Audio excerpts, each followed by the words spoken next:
장사라든가 이런 걸 준비하시는 분, 그러니까 내가 그런 소질이 있는 분은 이 책을 읽자마자 바로 깨달음이 와요. 이게 뭐지? 내가 진짜 내가 찾던 책이다. 내가 찾던 책이 바로 여기 있었네.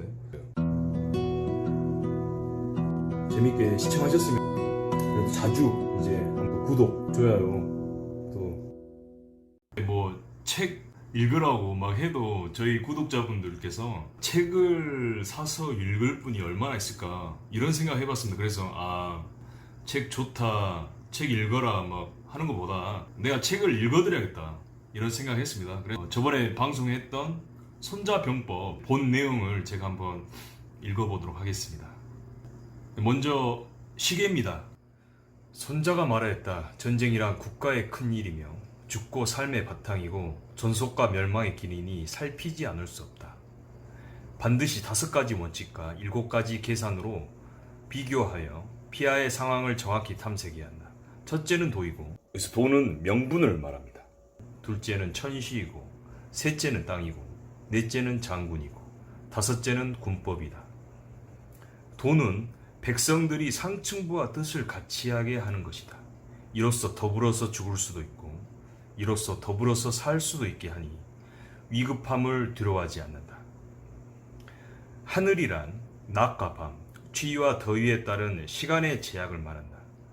땅이란 멀고 가까움, 평탄하고 험함, 넓고 좁음, 그리고 생지인가 사지인가 하는 것이다. 장수는 지혜와 신의, 인의, 용기, 그리고 엄격함이 있어야 한다. 법이란 곡제, 관도, 주용에 따른 것이다. 곡제는 군대의 편제를 포함해서 북, 징 등의 통신체제를 말하고요. 관도는 일반적으로 군대의 지휘계통 체계로 해석되고, 주용은 군대의 운영에 필요한 행정적 시스템인 겁니다. 이 5가지는 장군이라면 마땅히 모르는 이가 없어야 할 것이니 아는 자는 승리하고 모르는 자는 이길 수 없을 것이다. 그러므로 비교하는 데 있어서 7가지를 계산하고 정밀하게 만족하는지를 물어봐야 한다. 지도자가 도를 확보하였는가? 장군이 유능한가? 천시와 지리는 잘 숙지하였는가? 법령은 엄격하게 집행되는가? 어느 군대가 더 강한가? 병사들은 잘 훈련되었는가? 상벌은 공정한가? 나는 이를 통해서 승패를 알 수 있다. 장차 나의 계획을 듣고 이용하면 반드시 이길 것이니 머물 것이나 장차 나의 계획을 듣도 않고 쓰지도 않으면 반드시 패할 것이니 떠날 것이다. 들은 것으로 이익을 꾀한다면 곧 세력이 모여서 그 밖의 일에도 도움이 될 것이니 세력이라는 것은 이익을 쫓는 형세가 만드는 것이다. 용병이란 속이는 것이다. 그러므로 능력이 있어도 없는 듯하고 용병을 하면서도 용병하지 않는 듯하며 가까이 있어도 멀리 있는 것처럼 보이고 멀리 있어도 가까이 있는 척해야 한다. 이익으로 유혹하고 혼란스러우면 취하고 충실하면 방비하고 강하면 피하고 분노하면 소란스럽게 하고 얕보여서 교만하게 만들고 시려하면 바쁘게 하고 친하면 갈라지게 만든다. 방비하지 않는 곳을 공격하고 의식하지 못하는 곳으로 나아간다. 이는 병법에 있어서 승리하는 것이니 미리 알려서는 안 된다. 무릇 전쟁 전에 묘산을 해봐서, 묘산은 전쟁 전에 그러니까 국왕하고 신하들이 계산을 하는 것을 얘기하는 거고요. 승리했다면 승산이 많다. 전쟁 전에 묘산을 해봐서 이기지 못한다면 승산이 적다. 승산이 많은 자가 이기고 승산이 적은 자는 이길 수 없는데 하물며 묘산도 하지 않으면 나는 이를 보는 것으로서 승패를 알 수 있다. 작전. 손자가 말하였다. 군대를 운영하기 위해서는 말을 끄는 전차 1000대에 가죽으로 만든 수레 1000대, 갑옷 입은 병사 10만, 천리길의 식량 수송, 즉 안과 밖으로 소비되는 것에 대하여서 빈객들이 쓰는 것, 야교와 옷 등의 재료, 전차 갑오수 관리에 매일 천금이 소모해서야 비로소 10만의 군대를 일으켜서 통솔할 수 있다. 그렇게 군대를 써서 싸우는 것은 이기기 위해서이다. 그러나 군대가 둔하면 기세가 꺾이고 성을 공격하면 힘이 다하고 오랫동안 무리해서 군대를 쓰면 국가의 재물이 부족해진다. 둔해진 군대의 기세가 꺾이고 힘이 다하고 재물이 바닥나면 곧 제후들이 그때를 노려서 군대를 일으키는데 아무리 지혜로운 자가 있어도 그런 뒤에는 할 수 있는 것이 없다. 그러므로 병법이 있어서 대충이라도 서두르란 말은 들었어도 오래 끌더라도 교묘하게 하라는 말은 들은 적이 없고 병사를 오래 동원해서 국가에 이득이 되었던 적도 일찍이 없었다. 고로 어떻게 하는 것이 해가 되는지를 알지 못하면 곧 어떻게 해야 이익이 되는지도 알 수 없다. 뛰어난 장군은 한 명을 2명 동원하지 않고 병량을 3번으로 수성하지 않는다. 쓸 물건은 자국에서 동원하지만 부족한 식량은 적에게서 취하니 이를 통해서 군량은 부족하지 않다. 국가가 가난해지는 것은 전쟁을 하면서 원거리 수송을 하기 때문이니 원거리 수송을 하면 곧 백성도 가난해진다. 군대 인근에서는 매물이 귀해지니 매물이 귀해지면 백성의 재산이 고갈되고 재산이 고갈되면 곧 노역이 늘어난다. 힘은 다하고 재정은 파탄나고 나라의 집들은 텅 비게 된다. 백성들이 가진 것은 10의 7은 사라지고 귀족들이 가진 것 중에서 깨진 전차와 말, 갑옷, 활, 창, 방패, 소가 끄는 마차 10의 6이 사라진다. 그러므로 지혜로운 장수는 식량을 적에게서 얻으려고 노력한다. 적의 식량 1종은 우리의 20종에 해당하고 사료 1석은 우리의 20석에 해당한다. 적을 죽이기 위해 필요한 것이 분노라면 적에게서 이익을 얻기 위해서 필요한 것은 재물이다. 그러므로 전차끼리 싸울 때 전차 10승 이상 얻었다면 가장 먼저 얻는 자에게 상을 주고 그 깃발을 바꿔 달고 그 전차는 섞어서 타며 포로들은 후하게 대우해서 관리하니 이를 일컬어 적을 이겨서 더욱 강해진다는 것이다. 그러므로 전쟁은 승리가 귀중하나 오래 끄는 것은 귀하지 않다. 그러므로 전쟁을 아는 장수가 국민의 목숨, 국가의 안위를 책임진다. 바로 이어서 모공 바로 시작해 보도록 하겠습니다. 선자가 말하였다. 무릇 병사를 부린 법에 있어서 적국 전체를 온전히 하는 것이 상책이고 그 나라를 깨부수는 것이 자선이다. 적 1군을 유지하는 것이 상책이고 1군을 쳐부수는 것이 자선이다. 적 1려를 유지하는 것이 상책이고 1려를 쳐부수는 것이 자선이다. 적 1조를 유지하는 것이 상책이고 1조를 쳐부수는 것이 자선이다. 적 1호를 유지하는 것이 상책이고 1호를 쳐부수는 것이 자선이다. 100번 싸워서 100번 이기는 것이 최상이 아니다. 싸우지 않고 적을 굴복시키는 것이 최상이다. 그러므로 최상의 병력으로 적의 싸우려는 의도 자체를 깨는 것이고 다음에 적의 외교를 깨는 것이고 그 다음은 적의 병사를 깨는 것이고 성을 공격하는 것은 최악이다. 성을 공격한다는 것은 부득이한 방법으로 큰 방패, 분원을 수선하고 여기서 분원하고 거인이 나오는데 공성전 할 때 성벽에 진입할 때 이렇게 그 높은 이렇게 사다리 차 마차 있죠? 그런 거 큰 병기를 갖추는데 3개월이 걸린다. 거인이 완성되는 것에는 다시 3개월 이후이다. 장수가 그 분을 이기지 못해 병사들을 개미떼처럼 성벽에 붙게 만들면 그 병사들의 3분의 1이 죽는데 이렇게 하고도 성을 얻지 못하니 이것이 바로 공격하는 측의 재앙이다. 그 까닭에 용병을 잘하는 자는 적병을 전쟁을 하지 않고 적병을 굴복시킨다. 적의 성을 공격하지 않고 빼앗는다.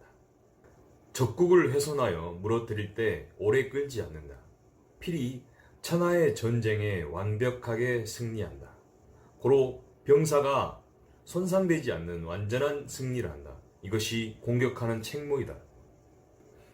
그러므로 전쟁을 하는 방법은 적국보다 10배의 병력이면 포기하고 5배의 병력이면 공격하고 2배의 병력이면 적을 분리시킨 후 차례로 공격하고 맞먹는 병력이면 최선을 다하여 싸우고 적보다 적은 병력이면 도망치고 승산이 없으면 피한다. 그러므로 소수의 병력으로 무리하게 싸우면 강대한 적의 포로가 될 따름이다. 장군은 나라를 보좌하는 자이다. 보좌하여 군주와 친밀하다면 국가는 필히 강해진다. 보좌하여 군주와 틈이 생기면 국가는 필히 약해진다. 고로 군주가 군난에 환난을 가져오는 것이 세 가지가 있다. 그러므로 군주가 군에 대해 걱정해야 될 바가 세 가지가 있다. 첫째는 장수가 군대의 진격이 불가능한 것을 모르면서 돌진을 명령하는 것이고, 군대의 퇴각이 불가능한 것을 모르면서 후퇴를 명령하는 것이다. 이것이 콧개인 군대라고 한다. 둘째는 삼군의 사정을 모르고 군대의 행정에 간섭하면 즉시 군사들의 의혹을 살 것이다. 셋째는 군주가 군대의 사정을 모르고 군대의 임무에 간섭하면 즉시 군사들의 의심을 살 것이다. 이처럼 군대의 회의와 의혹이 있다면 즉시 이웃 제후들이 침략하는 난을 겪게 될 것이다. 이러한 것이 아군을 혼란스럽게 만들고 적이 승리하는 원인이 된다. 그러므로 승리를 예지할 수 있는 5가지가 있다. 전쟁을 해야 하는지, 전쟁을 해서는 안 되는지 아는 자는 승리한다. 식견을 가지고 대소규모의 부대를 운영하는 자는 승리한다. 장군과 병사 상하 간에 동일한 욕망을 가진 자는 승리한다. 준비된 상태에서 미리 헤아리지 못한 적과 대적하면 승리한다. 장군의 능력이 뛰어나 군주가 통제하려 하지 않으면 승리한다. 이 5가지가 승리를 예측하는 길이다. 그러므로 말한다. 적의 상황을 알고 나의 상황을 알면 100번 싸워도 위태롭지 않다. 적의 상황을 모르고 나의 상황만 알면 한 번은 승리하고 한 번은 패배한다. 적의 상황을 모르고 나의 상황도 모르면 매번 전쟁을 할 때마다 필히 위태로워진다. 군영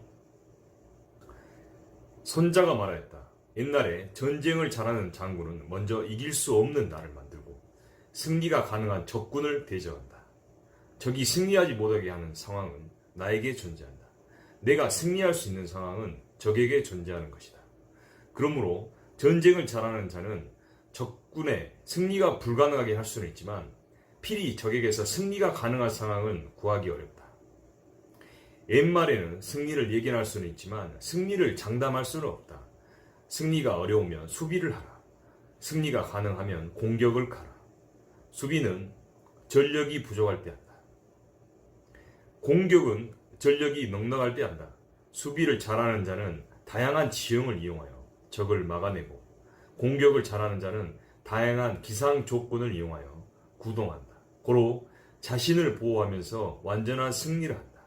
승리를 예측하는 능력이 중인들이 알고 있는 수준에 불과하다면 최선 중에 최선이 아니다. 전쟁에서 승리하는 것을 천하의 모든 이가 칭찬한다면 최선 중에 최선이 아니다. 그러므로 추호 같은 가벼운 털을 들고 힘이 세다고 하지 않는다.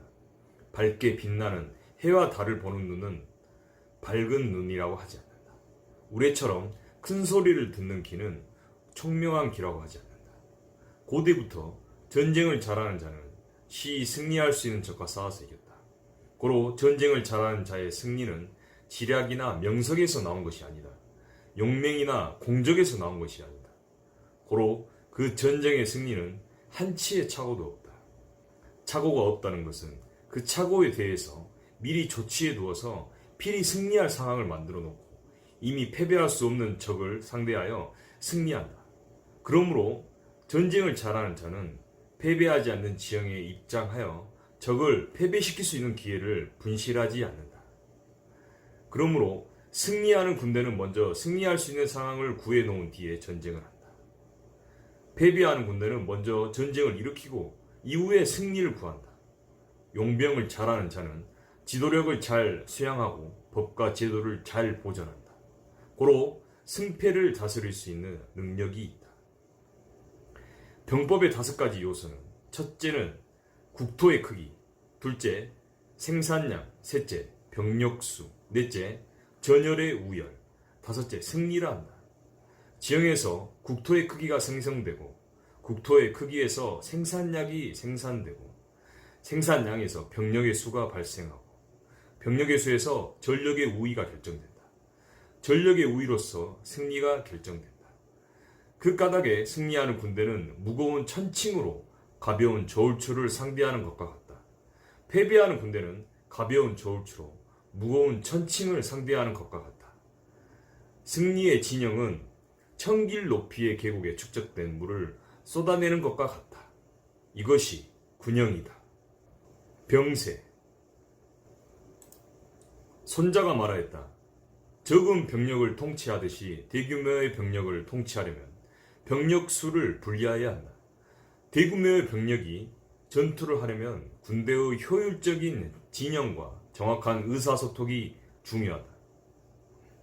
대규모의 군대를 통솔 중에 적의 기습 공격을 감수하더라도 패배하지 않는 것은 기이한 편칙과 정석의 원칙을 조화롭게 운용함에 의해 가능하다.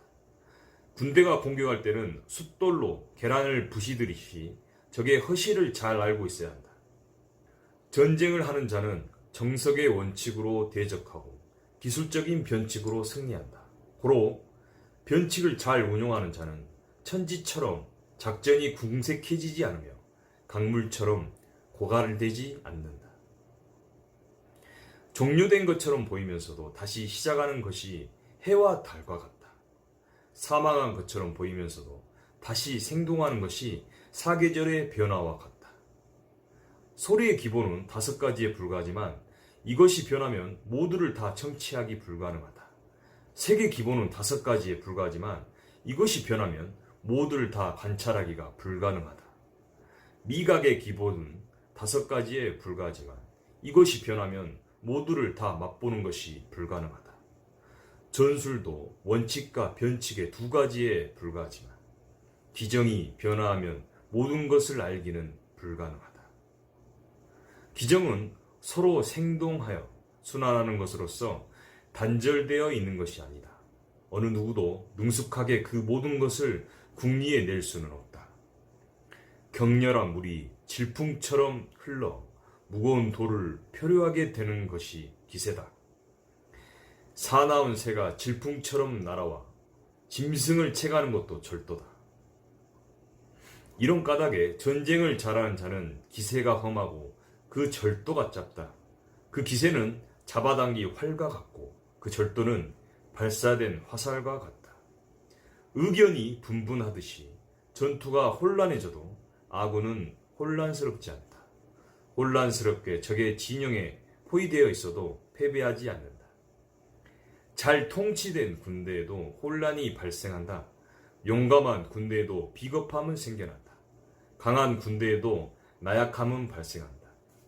잘 통치되는 것과 혼란을 결정하는 것이 병력수의 적절한 편성이다. 용맹과 비겁을 결정하는 것이 기세다. 막강함과 나약함을 결정하는 것이 진영이다. 그러므로 적을 잘 선동하는 자는 진영을 잘 이용하여 적이 필히 아군을 추종하게 한다. 적이 필히 미끼를 탈취하게 만들고 이득을 위해 적병이 동원되면 아군의 병졸로서 대적한다. 그러므로 전쟁을 잘하는 자는 전쟁이 승패를 기세에서 구하지 병사들에게 문책하지 않는다. 고로 능력 있는 자를 택하여 임명하고 그에게 기세를 준다. 기세를 잘 조정하는 자는 전쟁을 할 때 병사들을 목석처럼 전환시킨다. 목석의 성격은 편안한 곳에서는 정숙하고 위태로운 곳에서는 움직인다. 네모난 것은 정지하고 원형의 것은 굴러간다. 고로 기세를 만들어 전쟁을 잘하는 자는 원형의 돌을 1000길 높이의 산에서 회전시키는 것과 같다. 이것을 기세라 한다. 구변입니다. 손자가 말하였다. 군대의 운영법은 장군이 군주의 명령을 수락하고 군대를 조합하기 위해 병사를 모집한다. 군대의 막사는 무너지지 않는 지형에 설치하고 사방이 트인 곳에서 외교 관계를 잘 맺어준다. 황무지에서는 오래 유영하지 말고 포위될 만한 지형에서는 빠져나갈 책모를 세워둔다. 사지에서는 죽기 살기로 전투를 해야 한다. 가서는 안 될 길이 있다. 공격해서는 안 되는 군대가 있다. 공격해서는 안 되는 성이 있다. 투쟁해서는 안 되는 지형이 있다. 군주의 명을 수락해서는 안 되는 때가 있다. 원래 지혜로운 자는 여러 가지를 고려한다. 필히 이해관계를 적절히 교잡하여 섞어 운영한다. 이득을 적에게 운용할 때는 적이 어떤 임무이든 신뢰하게 만들고, 피해를 적에게 적용할 때는 아군의 우환을 해독할 수 있다. 그러므로 해를 이용하여 제후를 굴복시킬 수 있고, 업을 이용하여 제후를 노역시킬 수 있고, 리를 이용하여 제후를 유인할 수 있다. 본래 군대의 운용법은 적이 왕래하지 않기를 기다리지 말고 어떤 적이 대적할 수 있는 나의 힘을 키워야 한다. 적이 공격하지 않기를 기대하지 말고 어떤 적도 공격할 수 없는 나를 믿어야 한다. 그러므로 장군에게는 5의 위기가 있다. 필히 죽기만 생각한다면 살해될 것이고, 필히 살기만을 생각한다면 포로가 될 것이다. 분노와 빠른 속도만을 생각한다면 수모를 당할 것이고, 청렴과 결백만을 생각한다면 치욕을 당할 것이다. 또한 병사를 너무 아끼는 장군은 범민에 빠진다. 이러한 5가지는 장군이 빠지기 쉬운 과오이며 용병에 있어 재앙이 된다.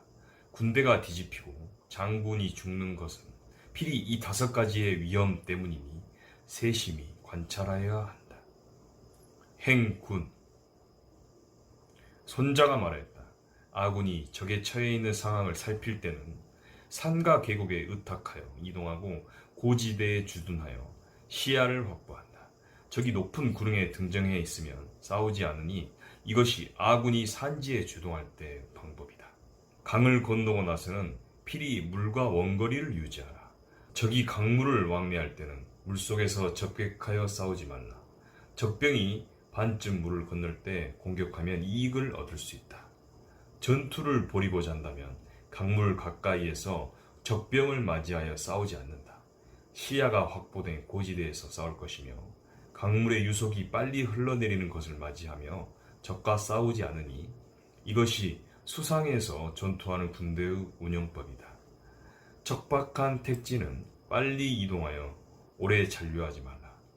만약 이러한 척박한 택지에서 적과 교전할 때는 필히 수초를 의지하고 숲을 등재한다. 이것이 늪지와 같은 척박한 택지를 처했을 때의 군대 운영법이다. 평탄한 육지에서는 주둔은 쉬운 일이지만 주력 부대는 고지대를 등재한다. 전방이 낮고 후방이 높은 곳에 주둔한다. 이것이 평평한 육지에서 군대가 거치하는 방법이다. 이러한 4가지 군대 운영법이 옛날 황제가 사방의 제후들에게 승리를 거둔 방법이다. 군대가 주둔할 때는 고지대를 선호하고 낮은 곳은 피하라. 양지를 귀중하게 생각하여 주둔하고 음지는 비천하게 생각하고 피하라. 양식이 생기는 곳에 거치할 것이며 건실한 곳에 병사를 거치하게 한다. 이렇게 되면 군대의 질병이 없어지고 필히 승리하게 된다. 구릉이나 제방에서는 필히 양지 쪽에 거처하고 주력 부대는 이런 곳을 등지고 주둔한다. 이러한 용병이 군대에게 유리하며 지형의 조력을 얻는 방법이다. 상류의 비가 내려 물거품이 내려올 때 그곳을 건너고자 할 때는 안정될 때까지 대기한다. 지형의 종류에는 절단된 계곡, 우물처럼 파인 곳, 내옥처럼 막힌 곳, 그물처럼 잡히는 곳, 함정 같은 곳, 틈이 벌어진 곳이 있다.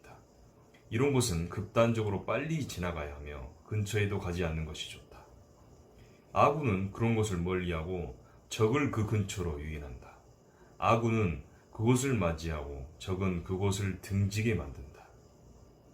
군대가 이동하는 주변에 있는 험한 곳, 웅덩이, 갈대숲, 산림, 초지가 있는 부근은 필히 반복해서 수색해야 한다. 이러한 곳은 적의 매복이 가능한 장소이기 때문이다. 적이 근처에 있으면서도 정숙히 움직이지 않는 것은 그 지형의 험난함을 믿고 있는 것이다. 적의 주력 부대가 원거리에 있는데도 불구하고 소규모 부대로 도전을 하는 것은 아군의 진격을 유도하려는 것이다. 적이 높은 곳에 주둔하지 않고 평이한 장소에 있는 것은 얻을 수 있는 이득이 있기 때문이다. 바람이 없고 나무들이 움직이는 것은 적이 왕래한다는 것이다. 많은 풀들로 장애물을 만들어 놓은 것은 의심을 불러 일으키려는 것이다. 새가 날아오르면 적이 매복해 있는 것이고 짐승이 놀라 움직이면 적이 수색하고 있는 것이다. 먼지 같은 분진이 높이 발생하면 전차가 왕래하는 것이다. 먼지가 광대하고 낮게 퍼지면 보병이 왕래하는 것이다. 먼지가 분산되어 가닥으로 발생하면 나무를 채집하는 것이다. 먼지가 소규모로 발생하고 왕래하는 자가 있다면 군영을 만드는 것이다. 적군의 언행이 공손하지만 준비를 계속하는 것은 진격하려는 것이다. 적군의 언행이 강하게 진격하려는 것처럼 하는 것은 후퇴하려는 것이다. 경전차가 먼저 나와 측면에 배치되는 것은 출격하려는 진영이다. 약속 없이 화친을 청하는 것은 음모가 있는 것이다. 분주히 돌아다니며 전차의 진영을 만드는 것은 공격 시기를 기다리는 것이다. 반쯤 진격했다, 반쯤 후퇴하는 것은 유인하려는 것이다. 적이 지팡이에 의지하고 기립하는 것은 기아에 허덕이는 것이고 급하게 물을 길러 마시려는 것은 갈증이 나 있다는 것이다. 이득을 발견하고 진격하지 않는 것은 피로에 있다는 것이고 새가 집합하는 것은 성체에 적이 없다는 것이며 야밤에 큰 소리를 내는 것은 공포에 떨고 있다는 것이다. 군영에서 시끄러운 소요가 발생하는 것은 장군이 위험이 없다는 것이고 깃발이 어지럽게 움직이는 것은 병영이 혼란스럽다는 것이다. 장교들이 분노하는 것은 병사들이 권태로워 게을러진 것이다. 말을 잡고 곡식을 먹어서 곡식에 담긴 항아리가 제대로 있지 않고 바닥에 뒹굴며 병사들이 막사로 되돌아가지 않으면 매우 어려운 지경에 빠진 도적이 된다. 그리고 낮은 소리로 병사들을 서서히 타이르는 것은 병사들에게 인심을 잇는 것이다. 자주 상을 주는 것은 군색하기 때문이다. 자주 벌을 주는 것은 공궁하기 때문이다. 먼저 포악하게 화를 내고 이후에 병사들을 두려워하는 것은 장군이 정밀하지 못한 것이다. 왕래하여 고개 숙이고 사죄하는 것은 휴식하고자 합니다. 적병의 군영과 대치하던 중 오랜 시간이 지나도 적이 싸움이 하지 않는 것은 또 물러나지 않을 때에는 필히 세심하게 적의 근황을 살펴야 한다. 그러므로 군대란 병력이 많다고 이익이 있는 것이 아니라 오직 무력만 믿고 진격해서는 안 되고 만족스러울 정도의 힘을 모아 적을 요리할 준비를 하고 인재를 취득하여 임무를 맡기면 된다. 하지만 아무런 고려 없이 적을 쉽게 보는 자는 필히 사로잡힐 것이다. 병졸이 아직 장군과 친해지지 않은 상태에서 벌을 주면 속으로는 불복할 것이다. 복종하지 않으면 운용하기가 곤란할 것이다. 병졸이 이미 장군과 친해졌는데 마땅한 벌을 행하지 않으면 운용하기가 불가능하다. 그러므로 명령은 부드러운 말로 하고 통제는 무력으로 할 때 필히 승리를 취하게 된다. 명령이 평소 잘 교육되어 병졸이 잘 지키면 병사들이 복종할 것이다. 명령이 평소에 잘 교육되지 않아 병졸이 지켜지지 않으면 병사들이 불복종할 것이다. 명령이 평소에 잘 지켜지면 장군과 병사들이 서로 이득을 얻을 것이다. 지형. 손자가 말하였다. 지형에는 통형, 쾌형, 지형, 애형, 허명, 원형 6가지가 있다. 아군과 적군이 모두 왕래할 수 있는 곳이 통형이다.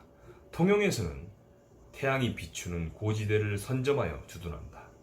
양식 보급로를 잘 이용하면 전쟁에서 유리함을 얻는 지역이다. 전진은 쉽지만 반대로 후퇴는 곤란한 곳이 괴형이다.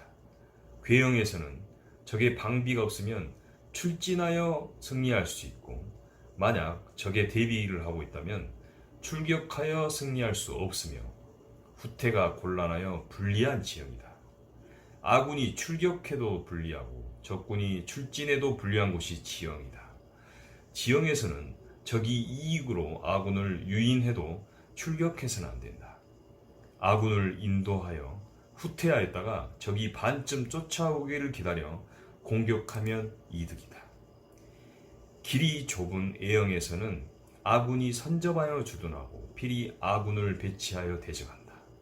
만약 적이 선점하여 적병이 배치되어 있으면 쫓지 말고 적병이었다면 추종하여 패배시킨다.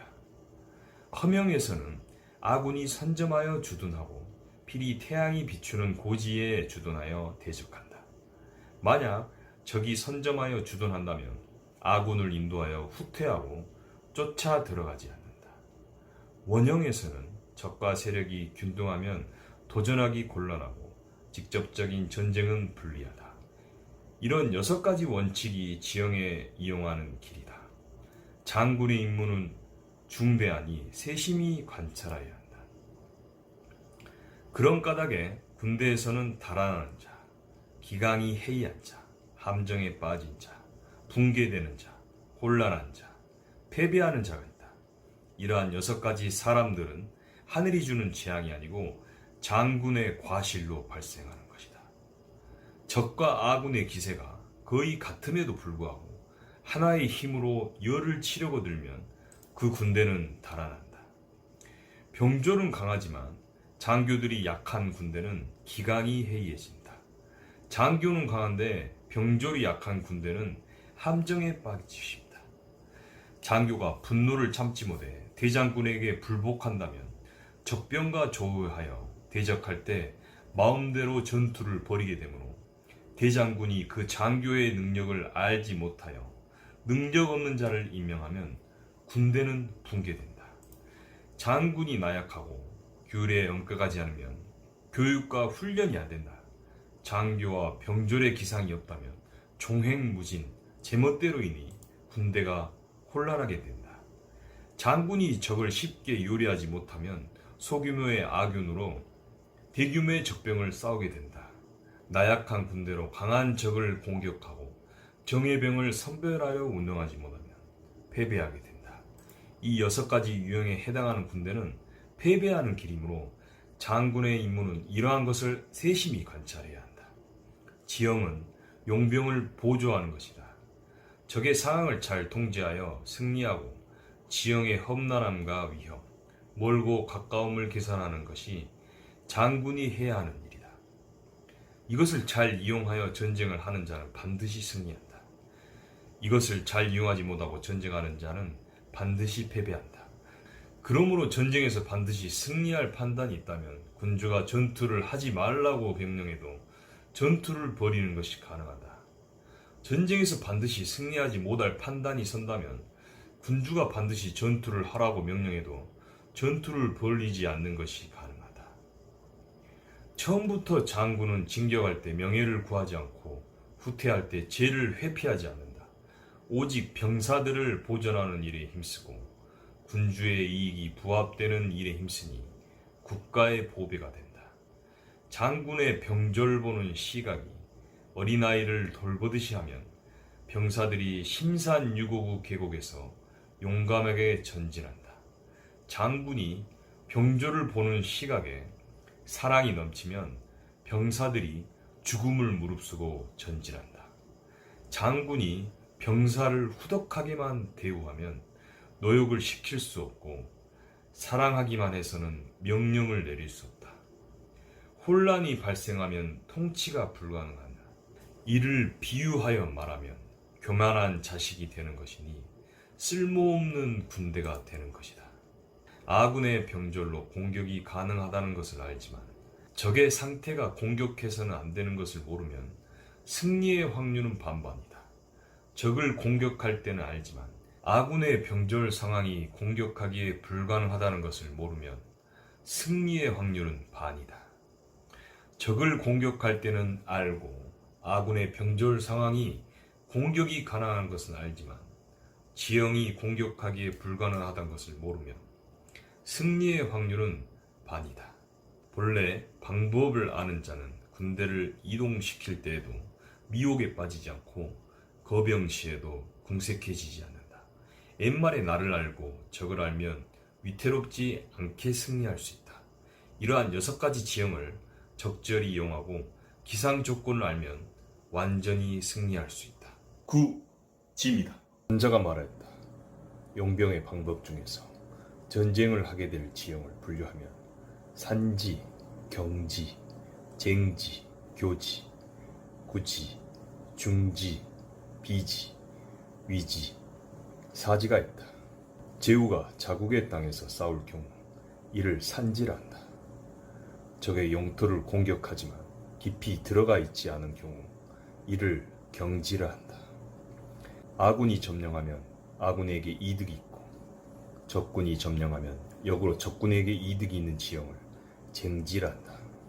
아군의 왕래가 가능하고 적군의 왕래도 가능하여 피하 간의 교전이 예상되는 곳이 교지다.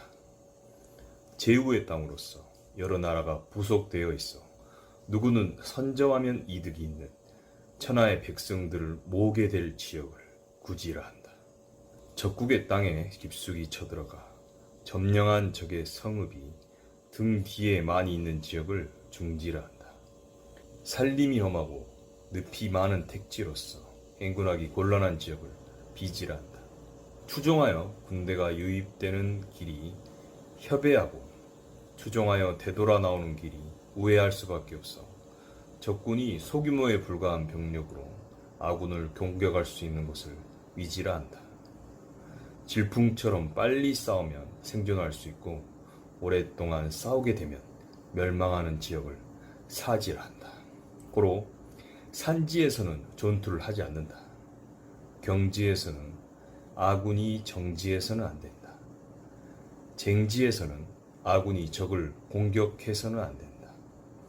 구지에서는 외교로서 연합하는 것이 중요하다. 중지에서는 침략하여 군수물자를 현지에서 조달한다. 비지에서는 행군하여 탈출하고 위지에서는 책모를 이용하여 벗어난다. 사지에서는 오로지 싸울 뿐이다.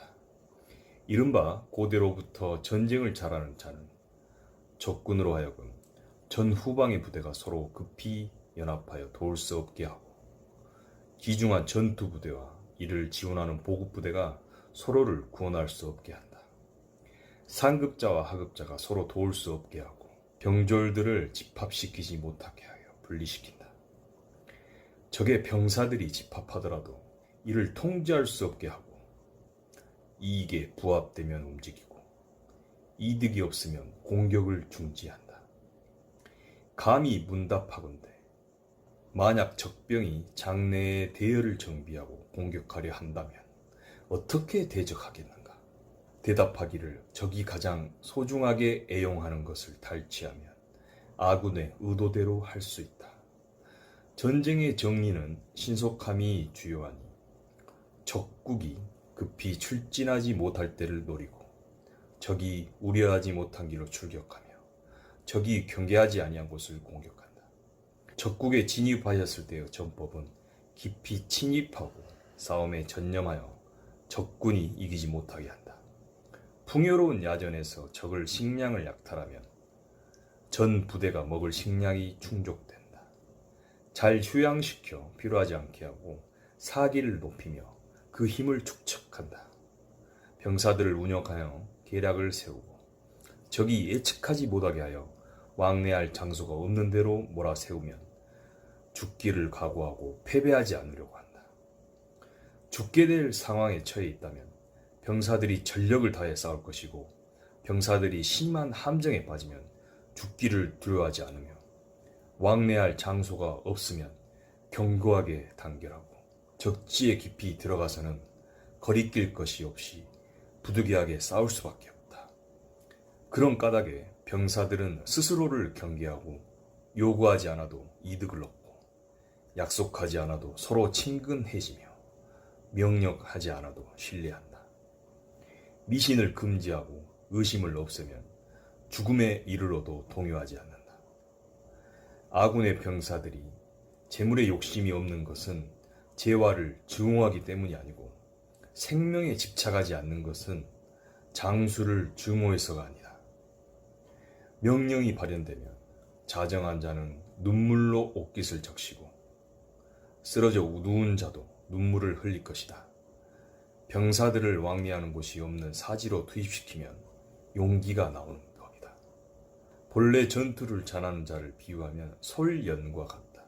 솔연이란 상산에 사는 뱀을 말하는데 머리를 공격하면 즉시 꼬리가 덤비고 꼬리를 공격하면 즉시 머리가 덤벼든다. 가운데 허리를 공격하면 즉시 머리와 꼬리로 덤벼든다. 감히 문답을 하면 아군의 군사를 소련처럼 움직일 수 있는가? 대답하여 말하길 가능하다. 오나라와 월나라는 서로 증오하는 사이지만 두 나라 사람이 같은 배를 탔다가 폭풍우를 만난다면 좌우의 손처럼 단결하여 서로를 구하려고 할 것이다. 그러므로 타고 되돌아갈 말을 사방에 묶어놓고 싣고 돌아갈 수레바퀴를 땅에 매장하여 강압적으로 죽기를 강요하는 것은 만족스러운 결과를 만들 수 없다. 적군을 통제하여 과감하게 하나로 일치시키기 위해서는 정치적인 지도자가 필요하다. 강한 자나 나약한 자의 개괄적인 모든 힘을 얻기 위해서는 지형의 이치를 얻어야 한다. 그러므로 용병을 잘하는 자는 마치 한 사람을 수족처럼 부리듯이 군대를 운용한다. 부득이하게 그렇게 될 수밖에 없다. 장군이 하는 일은 심산유곡처럼 냉정하고 엄정하게 통치해야 된다. 병졸들의 이목을 우매하게 만들어 중요한 군사 계획을 알지 못하도록 하며 용병수를 역으로 바꾸어 그 책무를 개혁하고 병사들을 무식하게 만들어 고급 정보를 알지 못하게 해야 된다. 그 거처를 역으로 바꿔 그 길을 멀리 우회하게 하고 병사들이 고려하여 알 수 없게 한다. 장수가 병사들과 기약하고 나면 고지대에 등정하게 하고 그 사다리를 치고 테러를 없애 전투에만 전념하게 만들듯이 하고 장수가 병사들을 이끌어 제후의 영토에 깊숙이 침입하였을 때는 화살을 발사하듯이 빠르게 움직이고 배를 불사르고 가마를 파괴하듯이 마치 군집한 양떼를 몰아 갈라치듯이 한다. 적군의 지형에 몰려가서 왕래하게 하여 아군의 행방을 알지 못하게 하는 것이고 삼군의 병사를 취득하여 위험한 곳에 침투하는 것이 장군의 전략이다. 9가지 지형의 변화에 따라 굴복하여 후퇴하는 것과 진영을 펼쳐서 공격하는 것에 따른 이득을 알고 상황에 따른 병사들의 심리적 변화를 세심히 관찰해야 한다. 적지에 침입했을 때의 전법은 아군이 깊이 침략하면 전투에 전념하지만 깊이 쳐들어가지 않았을 경우에는 분산되어 흐트러진다. 국가를 떠나 국경을 초월하여 싸우는 것이 절지다. 사방으로 통한 교통의 요지가 구지이고 깊이 진입한 곳이 중지이며 얇게 진입한 곳이 경지다. 등뒤가 견고히 막히고 전방이 좁아 협의한 곳이 위지이고 왕래할 수 없는 곳이 사지이다. 원래 산지에서는 아군의 의지를 하나로 만들고 경지에서는 아군을 한 장소에 배속시켜 밀집하게 하고 쟁지에서는 배후에서 적을 공격하게 하고 교지에서는 수비를 근엄하게 신중하게 하고 구지에서는 외교적인 결합을 견고히 하고 중지에서는 식량이 계속 이어지고 비지에서는 가던 길을 계속 진격하게 하고 위지에서는 도망갈 길을 막아 용감히 싸우게 하고 사지에서는 활로가 없음을 주시하게 하여 필사적으로 싸워 이기게 한다.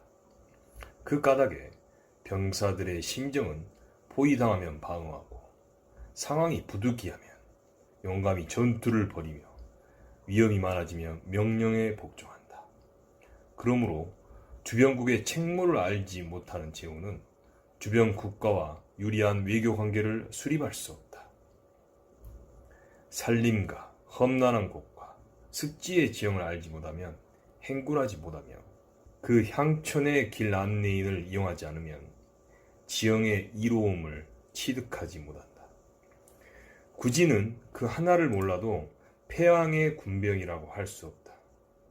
패왕의 군병은 대국을 정벌할 때는 적국이 병사들을 취득하여 병세를 만들 수 없게 하고, 적에게 위협을 가할 때는 외교관계를 합하지 못하게 한다.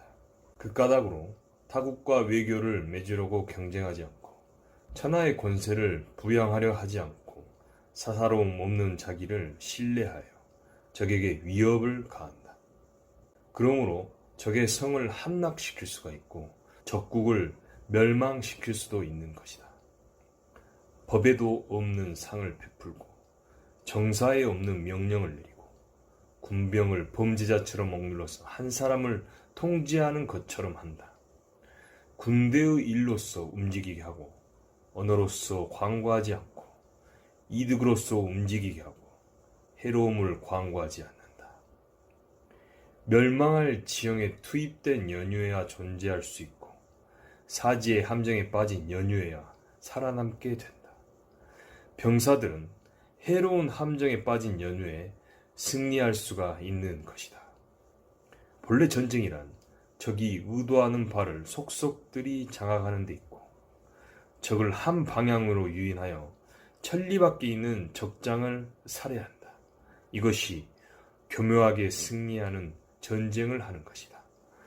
고로 전쟁이 시작되면 국경의 관문을 막고 통행을 금지하며 적의 사신을 통과시키지 않고 조정에서는 격려함으로 이 일을 다스린다. 적군이 성문을 개방할 때 필히 재빠르게 침입하여 우선 적의 소중한 것을 빼앗고 적의 미세한 틈을 기다리고 적군의 상황에 따라 전쟁의 승패를 결정짓는다. 그러므로 시작하면 처녀처럼 행동하여 적의 방심을 유도하고 적이 성문을 개방한 연유에는 탈출하는 토끼처럼 급하게 움직여 적군이 한가할 수 없게 한다. 화공. 손자가 말하였다. 화공에는 5가지가 있다. 첫째는 적병을 불로써 공격한다. 둘째는 축적해내온 적의 군수물자를 불태운다. 셋째는 병참 수송 차량을 불태운다. 넷째는 적의 창고를 불태운다. 적병이 많이 운집한 주력 부대를 불태운다. 화공을 실행할 때는 필히 일정한 조건이 있으니 불을 연소시킬 수 있는 도구를 필히 평소에 준비해두고 불을 발화시킬 때는 적당한 시간이 있고 불을 지필 때는 알맞은 날이 있다. 적당한 때란 천지의 날씨가 건조할 때이다. 알맞은 날이란 달의 운행, 기, 벽, 진의 별자리에 존재하는 날이다. 이 별자리에는 바람이 크게 일어날 수 있는 날이다. 화공은 필히 이 5가지 방법으로 인하여 일어나는 상황의 변화에 적절하게 대응해야 한다. 첫째, 적진 내에서 발화가 되면 즉시 적의 외부에도 호응하여 공격한다. 둘째, 발화가 되었는데도 적진이 정숙하여 동요가 없다면 다만 공격하지 말고 대기하고 화력이 극에 이르렀을 때 공격이 가능하다면 공격하고 그렇지 않다면 공격을 중지한다. 셋째, 외부로부터 발화되었을 때는 적의 내부 상황에 개의치 말고 적당한 때에 불을 지른다. 넷째, 바람이 부는 쪽에서 불길이 출발해야 했을 때는 바람을 안고 공격하지 않는다. 다섯째, 주간에 바람이 오래 불면 야간에 이르러 바람이 먹게 된다.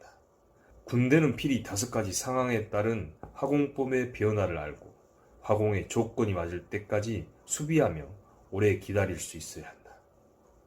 그러므로 전투 시에는 화공을 이용하여 공격을 보좌하는 것이 분명 이득이 있고 수공으로서 공격을 보좌하는 것은 강력한 아군을 얻을 수 있다.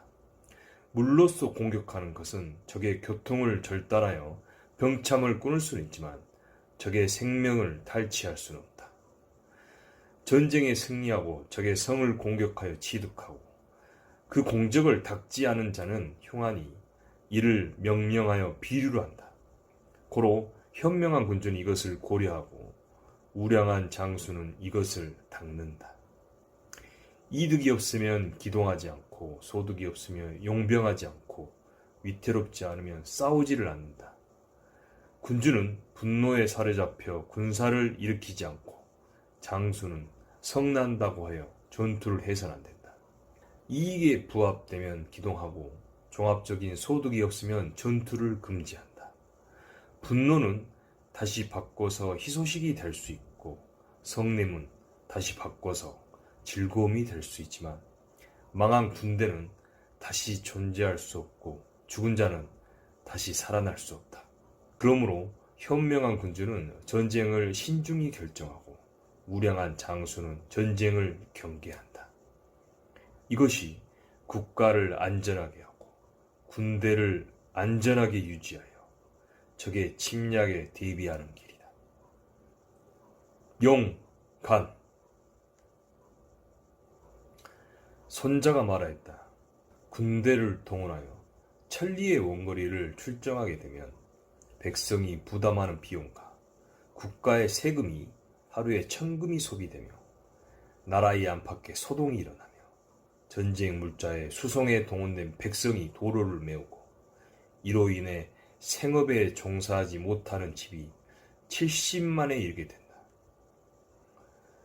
적군을 상대하여 수년을 전쟁을 대비하여도 전쟁의 승패는 하루아침에 결정된다. 고로 자귀, 복록, 세금 등을 아까워하여 적의 정보를 수집하는 데 소홀한다면 이것은 어지럽지 못한 일로서 나라가 위태로워진다. 이런 자는 장군의 자질이 모자라고 군주를 보좌하기에 충분한 자도 아니고 승리의 주도자가 될 수도 없다. 고로 명석한 군주와 현명한 장군이 기동하여 적에게서 승리를 만들어내고 남보다 출중한 성공을 이루는 까닭은 적의 실정을 먼저 알기 때문이다. 적의 내정을 먼저 아는 방법은 귀신에 의지하여 취득할 수 있는 것이 아니고 옛 사례의 상황을 파악하여 알 수 있는 것도 아니며 어떤 법칙의 경험에서 알 수 있는 것도 아니다. 필히 사람에게서 적의 실정을 아는 것이다. 그러므로 간첩을 이용하는 5가지 방법으로 향간, 내간, 반간, 사간, 생간이 있다. 이런 5가지 유형의 간첩을 함께 활동하되 적이 이를 눈치채기 못하니 이것이 곧 신기로서 군주의 보배가 된다. 향간은 적국의 사람을 유인하여 활동함이고 내간은 적국의 관리를 포섭하여 이를 활용함이요. 반간은 적의 간첩을 포섭하여 이중 간첩으로 활용함이고 사간은 허위 사실을 외부에 유포하여 아군의 명령을 탐문한 적의 간첩이 이를 적장에게 잘못 전달하게 하고 생간은 반대로 돌아와 그 결과를 보고하는 것이다. 이런 까닭에 군대에서는 간첩과의 관계가 친밀해야 하고 간첩에게 주는 보상은 후회해야 하고 간첩의 운용은 비밀스럽게 해야 한다. 사람을 알아보는 지혜가 없으면 간첩을 이용할 수 없고 인의가 없으면 간첩을 부릴 수 없고 미세한 틈에서도 적의 허실을 파악할 수 있는 교묘한 능력이 없다면 간첩을 이용하여 시료를 거둘 수 없다. 미묘하고도 교묘한 일이다. 전쟁에선 간첩을 이용하지 않는 곳이 없다. 간첩이 발견되어 미리 알려지면 간자는 물론 그 정보를 발설한 자도 모두 죽게 된다. 적군을 공격하고자 욕심이 생긴다면, 적의 성을 공격하려는 욕망이 생긴다면, 적군을 살해하고자 하는 욕심이 생긴다면 필히 우선적으로 그 수비하는 장수와 좌우에서 보조하는 측근과 고급 정보를 전달하는 자, 성문을 지키는 수문장 등의 성명을 먼저 알아야 하며 아군의 간첩에게 필히 탐색해야 하여 정보를 수집하도록 명령을 한다.